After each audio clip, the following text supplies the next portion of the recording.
आप तमाम लोगों ने बचपन में मैथमेटिक्स में प्रोबेबिलिटी के बारे में ज़रूर पढ़ा होगा, जिसमें ये बातें बताई जाती है कि सिक्के के दो पहलू होते हैं, या तो हेड या टेल। आप ये बात बखूबी जानते हैं कि या तो सिक्का उछालने के बाद हेड आएगा या टेल आएगा। इसी का इस्तेमाल करके कुछ लोग इस समाज में धंधा करते हैं। उनमें एक बड़ा नाम बाबा है, यानी कि बाबाओं का भी एक इस तरह का काम होता है।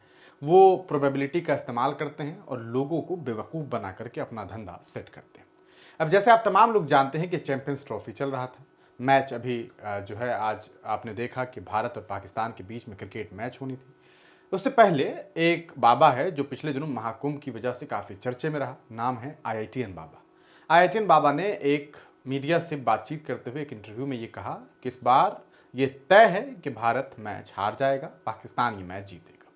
ये बात एक बाबा ने कही, और उस बाबा ने, जो आईआईटीएन बाबा है, जो अपने आप को भगवान के अवतार होने की बात कहता है, वो अपने आप को भगवान ईश्वर का रूप बताता है। हद तो यह है कि बहुत सारे लोग उसे ईश्वर का रूप मानते भी हैं, क्योंकि कई सारे सोशल मीडिया प्लेटफॉर्म पर जब उस बाबा के बारे में बातें होती है तो कमेंट सेक्शन में लोग सीधे तौर पर लिखते हैं कि अरे ये तो साक्षात महादेव के जैसे है। हालांकि ये एक फर्जी बाबा है, एक गजेड़ी बाबा है। आईआईटीएन बाबा के नाम से फेमस है। जो अपने माता पिता का नहीं हुआ, वो लोगों का क्या होगा। उस आईआईटीएन बाबा ने एक भविष्यवाणी की, कहा कि पाकिस्तान ये मैच जीत जाएगा, भारत ये मैच हार जाएगा। जाओ, जितनी ताकत लगानी है लगा लो, विराट कोहली से कह देना, रोहित शर्मा से कह देना, जितनी ताकत लगानी है लगा लो, लेकिन इस बार जीत पाकिस्तान की होगी। ये बात तय है, ये बात मैंने कह दी। अब देखना यह है कि भगवान सही होता है या फिर विराट कोहली सही होता है या फिर टीम इंडिया सही। ये बात तो इस इंसान ने कह दी, बाबा ने ये बात तो कही। उसके बाद सोशल मीडिया पर इसको लेकर के चर्चाएं होने लगी। कुछ लोगों ने तो ये बात समझ ली कि भाई ये तो इंसान है, नशे में रहता है और नशे में कुछ भी बोलता है। कुछ लोगों की आदत होती है, नशे में इंसान कुछ भी बोलता है। हालात तो ये है कि जब इंसान नशे में होता है तो अपने बाप को भी अपनी औलाद समझने लग जाता है। ऐसा होता है।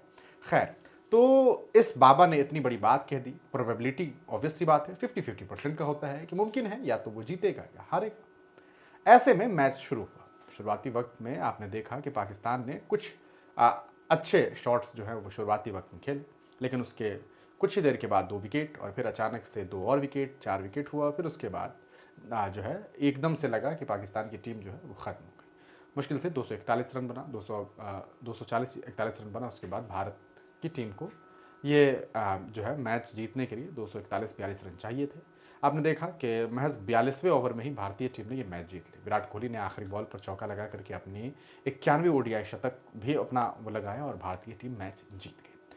सवाल यह है कि आईआईटीएन बाबा का क्या। उस आईआईटीएन बाबा ने जो इतना बड़ा चैलेंज किया, जो खुद को भगवान बता रहा था, ये बात तो साबित हो गई कि वो एक फर्जी गजेड़ी बाबा है। लेकिन ज़रा सोच करके देखिए, विपरीत स्थिति होती, भारत वाकईतन ये मैच हार जाता। क्रिकेट है, खेल में कोई भी हारता है, जीतता है, ये कोई बड़ी बात नहीं है। इसमें कोई टीम, कोई मुल्क, ये सारी चीज़ें एक अलग मामला है। ठीक है, आप ऑब्वियस सी बात है, हम भारत में रहते हैं, भारत को सपोर्ट करेंगे। लेकिन ये ज़रूरी नहीं है कि भारत हमेशा जीत जाए। ये ज़रूरी नहीं है कि पाकिस्तान को सपोर्ट करने वाले लोग पाकिस्तान की जीत की दुआ करते रहें और हमेशा पाकिस्तान जीत जाए। खेल है, कोई भी जीत सकता है। भारत ये मैच तो जीत गया, लेकिन इससे ये बात साबित हो गई कि भाई इस गजेड़ी बाबा ने जो बातें की थी वो बिल्कुल फजूल थी, झूठ थी, और ये साबित हुआ कि वो कुछ उसके अंदर कोई बड़ी काबिलियत चीज़ नहीं।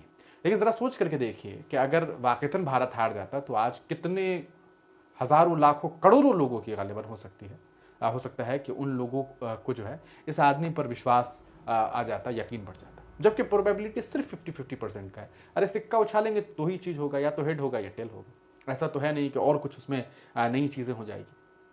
लेकिन ये तय होता कि अगर अगर आज पाकिस्तान मैच जीत जाता तो ये जो बाबा है अपने आप को बताता, सीना तान करके, देखा हमने जो कहा था वो हुआ, विराट ने ताकत लगाया, विराट ने ये किया वो किया, कुछ नहीं हुआ। हमारी आपसे अपील है, इन बाबाओं के चक्कर में मत पड़िए। वेरीफाई कीजिए। मुल्क में बहुत सारे अच्छे बाबा होंगे, अच्छे धार्मिक गुरु होते हैं जो धर्म को पढ़ते हैं, धर्म के बारे में जानते हैं, आध्यात्मिक लोग होते हैं। लेकिन ऐसे ऐसे फर्जी लोगों को पहचानिए जो गांजा नशे में रहते हैं और लोगों को बड़े बड़े लेक्चर देते हैं। अरे यार, जिस आदमी ने अपने माँ बाप की कदर नहीं की, वो आपको धर्म क्या सिखा सकता है। इस पूरे मामले पर आपका क्या इज़हार ख्याल है, और ज़रा आप हमें बताइएगा कि क्या आपको नहीं लगता कि अगर आज पाकिस्तान मैच जीत जाता तो इस बाबा को लेकर के देश में नई बातें शुरू हो जाती, और मुमकिन था कि मेन स्ट्रीम मीडिया उन्हें बिठा करके, मेहमान बना करके पूजना शुरू कर देती। अपनी राय कमेंट सेक्शन में ज़रूर दीजिए।